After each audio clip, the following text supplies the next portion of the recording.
ভূমিকা জামে আত-তিরমি ৩২৩৫ নম্বরে পাওয়া মহানবী মুহাম্মদ সাল্লাল্লাহু আলাইহি ওয়াসাল্লামের একটি হাদিস। মহানবী মুহাম্মদ সাল্লাল্লাহু আলাইহি ওয়াসাল্লামের একটি ব্যাপক ও সর্বব্যাপী দোয়া রয়েছে। যদি এর উপর কাজ করা হয় তাহলে একজন মুসলিমকে মহৎ চরিত্র অর্জনে সাহায্য করবে। জামে আত-তিরমি ২০০৩ নম্বরে প্রাপ্ত হাদিস অনুসারে মহানবী হযরত মুহাম্মদ পরামর্শ দিয়েছেন যে বিচার দিবসের দাড়িপাল্লায় সবচেয়ে ভারী জিনিসটি হবে মহৎ চরিত্র। এটি মহানবী মুহাম্মদ সাল্লাল্লাহু আলাইহি ওয়াসাল্লামের গুণাবলীর মধ্যে একটি, যা মহান আল্লাহ পবিত্র কুরআনের ৬-৮ অধ্যায় আল কালাম ৪ নং আয়াতে প্রশংসা করেছেন। এবং প্রকৃতপক্ষে আপনি একটি মহান নৈতিক চরিত্রের। তাই মহৎ চরিত্র অর্জনের জন্য পবিত্র কুরআনের শিক্ষা ও মহানবী হযরত মুহাম্মদ সাল্লাল্লাহু আলাইহি ওয়াসাল্লামের ঐতিহ্য অর্জন ও আমল করা সকল মুসলমানের কর্তব্য। প্রেম। এই মহান প্রার্থনায় উল্লিখিত পরবর্তী বিষয়গুলি হল মহান আল্লাহকে ভালোবাসা। যারা আন্তরিকভাবে আল্লাহকে ভালোবাসে, মহান আল্লাহকে ভালোবাসে এবং ভালো কাজগুলিকে ভালোবাসে যা মানুষকে মহান আল্লাহর ভালোবাসার কাছাকাছি নিয়ে আসে। প্রার্থনার এই দিকটি এমন সমস্ত জিনিস অন্তর্ভুক্ত করে যা উভয় জগতের জন্য ভালো এবং দরকারি। একমাত্র যখন মহান আল্লাহর প্রতি আন্তরিক ভালোবাসা কারো হৃদয়ে প্রতিষ্ঠিত হবে তখনই তা তাদেরকে সৎকর্ম সম্পাদনে পরিচালিত করবে যা মহান আল্লাহর কাছে প্রিয়। যে ব্যক্তি মহান আল্লাহকে ভালোবাসে সে সেই জিনিসগুলিকে ভালোবাসবে যা মহান আল্লাহ কথা ও কাজের ক্ষেত্রে পছন্দ করেন। এই ভালোবাসা একজনকে পাপ এড়িয়ে চলতে অনুপ্রাণিত করবে, কারণ মহান আল্লাহকে অসন্তুষ্ট করে তার প্রতি আন্তরিক ভালোবাসার বিরোধিতা করে। মহান আল্লাহর ভালোবাসাকে দুই ভাগে ভাগ করা যায়। প্রথম প্রকার সকল মুসলমানের জন্য ফরজ। এর মধ্যে রয়েছে প্রেম করা এবং এই ভালোবাসাকে কাজের মাধ্যমে প্রমাণ করা, বাধ্যতামূলক দায়িত্ব পালনের মাধ্যমে যা মহান আল্লাহর প্রিয়। এর মধ্যে রয়েছে অপছন্দ করা এবং সেই সমস্ত কাজ থেকে বিরত থাকা যা মহান আল্লাহ পাক ঘৃণা করেন। অতএব যখনই কেউ এটি মেনে চলতে ব্যর্থ হয় তখনই দেখায় যে মহান আল্লাহর প্রতি তাদের ভালোবাসার ঘাটতি রয়েছে। এই ভালোবাসাকে সংশোধন করার জন্য একজনকে আন্তরিক অনুতাপ করতে হবে এবং এই দুটি গুরুত্বপূর্ণ দিক পূরণ করার জন্য প্রচেষ্টা করতে হবে যাতে তারা মহান আল্লাহর প্রতি তাদের ভালোবাসাকে পরিপূর্ণ করতে পারে। মহান আল্লাহর ভালোবাসার দ্বিতীয় দিকটি হল মহান আল্লাহর সন্তুষ্টির জন্য স্বেচ্ছাকৃত নেক আমল করার চেষ্টা করা। ফরজ দায়িত্ব পালন, গুনাহ থেকে বিরত থাকা এবং স্বেচ্ছায় সৎকর্ম সম্পাদন করা মহান আল্লাহর ভালোবাসা লাভের দিকে পরিচালিত করে। এটি সহিহ বুখারী ৬৫০২ নম্বরে পাওয়া একটি হাদিসে নিশ্চিত করা হয়েছে। মহান আল্লাহকে ভালোবাসার মধ্যে রয়েছে মহান আল্লাহর হুকুম নিয়ে সন্তুষ্ট থাকা, যেহেতু কেউ জানে যে এটি তাদের প্রিয় নাম মহান আল্লাহ কর্তৃক মনোনীত হয়েছে। এছাড়াও মহান প্রার্থনায় মহান আল্লাহকে যারা ভালোবাসে তাদের ভালোবাসার কথা উল্লেখ করা হয়েছে। ভালোবাসার পরিপূর্ণতা হল তাদেরকে ভালোবাসা যারা মহান আল্লাহকে ভালোবাসে এবং যারা মহান আল্লাহকে অপছন্দ করে তাদের অপছন্দ করা। আন্তরিকভাবে দরিদ্র ভালোবাসা। এই মহান প্রার্থনায় উল্লেখিত পরবর্তী জিনিসটি হল মহান আল্লাহর সন্তুষ্টির জন্য গরিবদের ভালোবাসার ক্ষমতা। দরিদ্রদের ভালোবাসা একজনের আন্তরিকতার একটি চমৎকার ইঙ্গিত। এর কারণ হল একজন ব্যক্তি আশা করে না যে একজন দরিদ্র ব্যক্তি তাদের সাহায্যের বিনিময়ে তাদের কিছু দেবে, কারণ তারা দরিদ্র। সুতরাং যারা দরিদ্রদেরকে যে কোনো উপায়ে সাহায্য করে তারা তাদের চেয়ে যারা দরিদ্রদের সাহায্য করে না তাদের চেয়ে আন্তরিকতার অর্থের কাছাকাছি মহান আল্লাহর সন্তুষ্টির জন্য কাজ করা। আসলে ভালোবাসা একটি খুব কঠিন আবেগ নিয়ন্ত্রণ করা। সুতরাং যে ব্যক্তি এটিকে নিয়ন্ত্রণ করে এবং আল্লাহ তাআলা যা পছন্দ করেন যেমন গরিবদের পছন্দ করেন সে দুইটি ঈমান অর্জন করেছে। প্রকৃতপক্ষে মহান আল্লাহর সন্তুষ্টির জন্য ভালোবাসা সুনানে আবু দাউদ ৪৬৮১ নম্বরে পাওয়া একটি হাদিস অনুসারে নিজের ঈমানকে পূর্ণ করার একটি দিক। প্রকৃতপক্ষে মহানবী হযরত মুহাম্মদ সাল্লাল্লাহু আলাইহি ওয়াসাল্লাম জামে আত-তিরমি ২৩৫২ নম্বরে পাওয়া একটি হাদিসে উপদেশ দিয়েছেন যে দরিদ্রদের ভালোবাসা এবং ঘনিষ্ঠ হওয়া একজনকে মহান আল্লাহর নিকটবর্তী করে দেয়। বিচার দিবসে মহান আল্লাহর কাছে তাদের উচ্চ মর্যাদা সহিহ বুখারী ৫১৯৬ নম্বরে পাওয়া আরেকটি হাদিসে ইঙ্গিত করা হয়েছে। এটি পরামর্শ দেয় যে জান্নাতের অধিবাসীদের অধিকাংশই দরিদ্র। এবং সুনানে ইবনে মাজাহ ৪১২২ নম্বরে পাওয়া একটি হাদিস অনুসারে ধনীদের ৫ বছর আগে তারা জান্নাতে প্রবেশ করবে। পূর্বে উদ্ধৃত হাদিসটিতে মহানবী হযরত মুহাম্মদ এর জীবিত, মৃত্যু এবং দরিদ্রদের মধ্যে পুনরুত্থিত হওয়ার অনুরোধের কথাও উল্লেখ করা হয়েছে। সুতরাং যে ব্যক্তি সত্যিকার অর্থে দরিদ্রদের ভালোবাসে সে মহানবী হযরত মুহাম্মদ এর পদাঙ্ক অনুসরণ করে। অধ্যায় ৭৬ আল ইনসান আয়াত ৮-৯। এবং তারা এর প্রতি ভালোবাসা থাকা সত্ত্বেও অভাবী, এতিম এবং বন্দীকে খাবার দেয়। বলে, আমরা তোমাদের খাওয়াই শুধুমাত্র আল্লাহর মুখের অর্থাৎ সন্তুষ্টির জন্য, আমরা তোমাদের কাছ থেকে পুরস্কার বা কৃতজ্ঞতা চাই না। প্রকৃতপক্ষে মহানবী হযরত মুহাম্মদ সর্বদা দরিদ্রদের সঙ্গ দিতেন এবং তাদের চাহিদা পূরণে সচেষ্ট ছিলেন। এটি সুনানে আন নাসাই 1415 নম্বরে পাওয়া একটি হাদিস দ্বারা নিশ্চিত করা হয়েছে। এটা মনে রাখা জরুরি যে এই ভালোবাসা শুধুমাত্র কথার মাধ্যমে নয়, কর্মের মাধ্যমে দেখাতে হবে। একজন মুসলমানের উচিত তাদের যে কোনো উপায়ে সাহায্য করা, যেমন আর্থিক ও মানসিক সমর্থন। গরিবদের ভালোবাসা অহংকার দূর করতে পারে, কারণ অহংকারী লোকেরা দরিদ্রদের সাথে মেলামেশা করতে অপছন্দ করে। এই ছিল মক্কার কিছু অমুসলিমদের মনোভাব যারা দরিদ্রদের অপছন্দ করত। অধ্যায় 4:3 জুকরুফ আয়াত 3:1। আর তারা বলল, কেন এই কুরআন দুটি শহরের একজন মহান ব্যক্তির উপর নাইল করা হলো না? দরিদ্র এবং অভাবী মানুষের সাথে মেলামেশা মানুষকে তাদের কাছে যা আছে তার জন্য কৃতজ্ঞতা গ্রহণ করতে অনুপ্রাণিত করে। প্রকৃতপক্ষে মহানবী হযরত মুহাম্মদ সাল্লাল্লাহু আলাইহি ওয়াসাল্লাম জামে তিরমিজি 2513 নম্বরে পাওয়া একটি হাদিসে উপদেশ দিয়েছেন যে একজন ব্যক্তির উচিত এমন লোকদের পর্যবেক্ষণ করা যারা তাদের চেয়ে কম পার্থিব জিনিসের অধিকারী। যারা বেশি অধিকারী তাদের পর্যবেক্ষণ করা একজনকে তাদের যা আছে তার প্রতি অকৃতজ্ঞ হতে উৎসাহিত করতে পারে। এটি অন্যান্য খারাপ বৈশিষ্ট্যের দিকে নিয়ে যেতে পারে, যেমন হিংসা এবং জগতের প্রতি অতিরিক্ত ভালোবাসা, যা একজনকে পরকালের জন্য প্রস্তুতির প্রতি উদাসীন করে তোলে। অধ্যায় 20 আয়াত 131। এবং আপনার দৃষ্টি সেদিকে প্রসারিত করবেন না যেটির দ্বারা আমি তাদের কিছু শ্রেণীকে ভোগবিলাস দিয়েছি।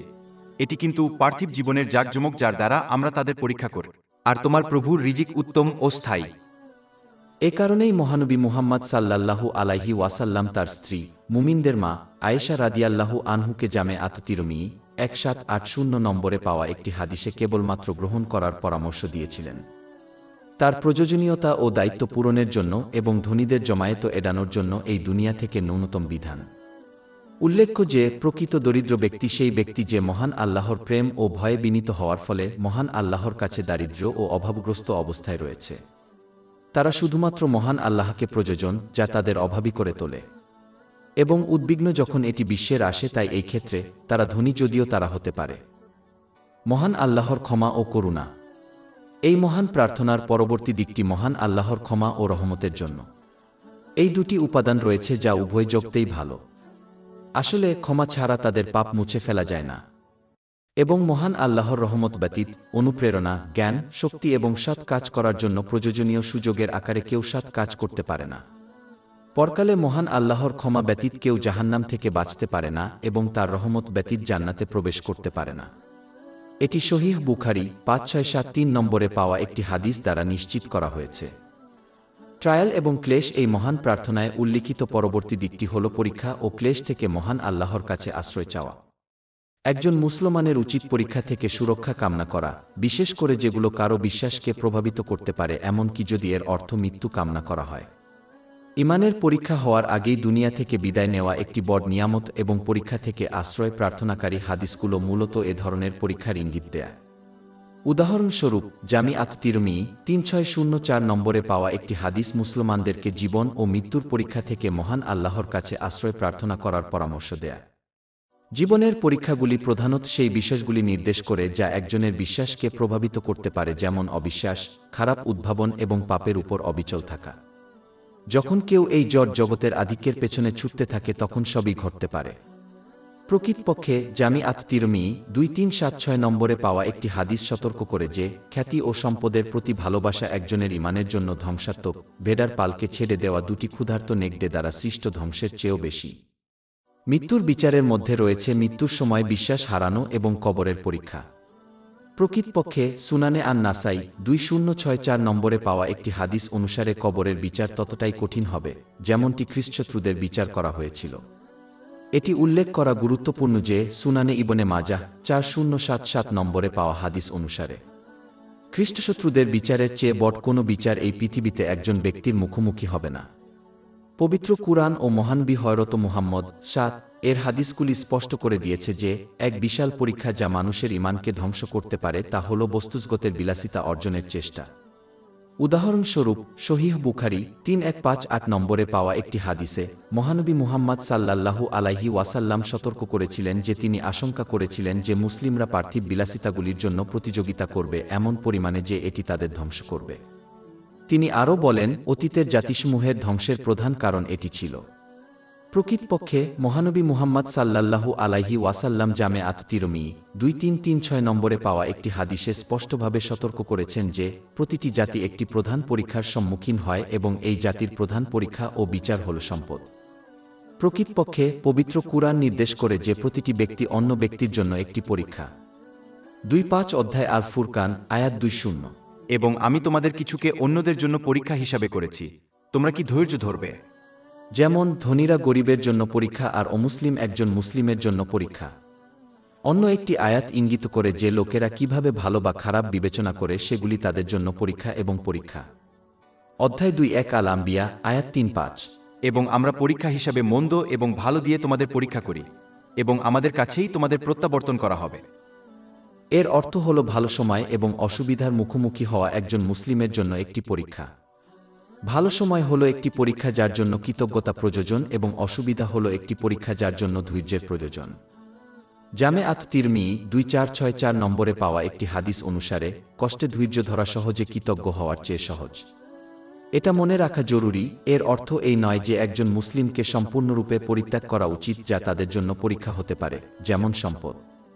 এর অর্থ হল ইসলামের শিক্ষা অনুযায়ী তাদের প্রয়োজনীয়তা ও দায়িত্ব পালনের জন্য একজন মুসলমানের উচিত এই দুনিয়া থেকে যা প্রয়োজন তা গ্রহণ করা। মানুষের প্রতি ইসলামের শিক্ষা অনুযায়ী তাদের প্রতি দায়িত্ব পালন করা উচিত এবং মানুষকে সন্তুষ্ট করার চেয়ে মহান আল্লাহকে খুশি করাকে প্রাধান্য দেওয়া উচিত।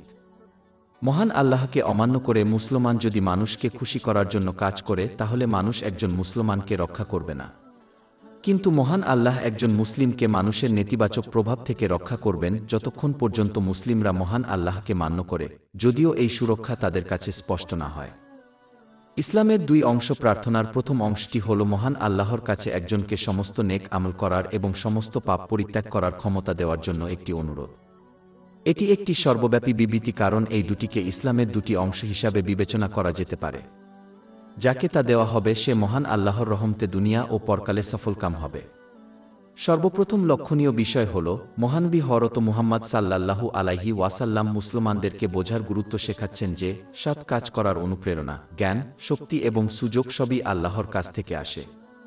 উচ্চাভিলাষী এটা বোঝা একজন মুসলিমকে অহংকার থেকে দূরে রাখবে কারণ একটি পরমাণুর মূল্য যা একজনকে জাহান্নামে নিয়ে যাওয়ার জন্য যথেষ্ট। এটি সহিহ মুসলিম 266 নম্বরে পাওয়া একটি হাদিসে নিশ্চিত করা হয়েছে। এই প্রার্থনায় উল্লিখিত নেক আমলগুলির মধ্যে সেই সমস্ত কাজ অন্তর্ভুক্ত রয়েছে যা মহান আল্লাহকে খুশি করে এবং যা মানুষকে মহান আল্লাহর রহমতের কাছাকাছি নিয়ে আসে। এর মধ্যে এমন সব কাজ অন্তর্ভুক্ত রয়েছে যা ফরে, যেমন ফরজ সালাত, নবী মুহাম্মদ সাল্লাল্লাহু আলাইহি ওয়াসাল্লামের হাদিস এবং অন্যান্য সুপারিশকৃত কাজ। গুনাহ থেকে বিরত থাকা সেই সমস্ত কাজকে অন্তর্ভুক্ত করে যা মহান আল্লাহ অপছন্দ করেন এবং কাউকে তার রহমত থেকে দূরে নিয়ে যান। এর মধ্যে উভয় বড় পাপ রয়েছে যা আন্তরিক অনুতাপের মাধ্যমে মাফ করা হয় এবং ছোটখাটো পাপ যা সৎকর্ম সম্পাদনের মাধ্যমে মুছে ফেলা যায়। অধ্যায় 4 আন নিসা আয়াত 3:1। তোমরা যদি বড় গুনাহগুলি থেকে বিরত থাকো যেগুলি থেকে তোমাদের নিষেধ করা হয়েছে, তাহলে আমরা তোমাদের থেকে তোমাদের ছোট গুনাহ দূর করে দেব এবং তোমাদেরকে একটি সম্মানজনক প্রবেশদ্বারে প্রবেশ করাব। এটা বোঝা যায় যে এই দোয়ার মধ্যে রয়েছে নিজের কাজের মাধ্যমে মহান আল্লাহকে সন্তুষ্ট করার আন্তরিক অভিপ্রায়, তা সৎ কাজ করা হোক বা পাপ থেকে বিরত থাকা, কারণ কাজগুলো শুধুমাত্র ভালো নিয়তে করা হলেই মূল্যবান। এটি সহিহ বুখারী নং 147 এ প্রাপ্ত একটি হাদিসে নিশ্চিত করা হয়েছে।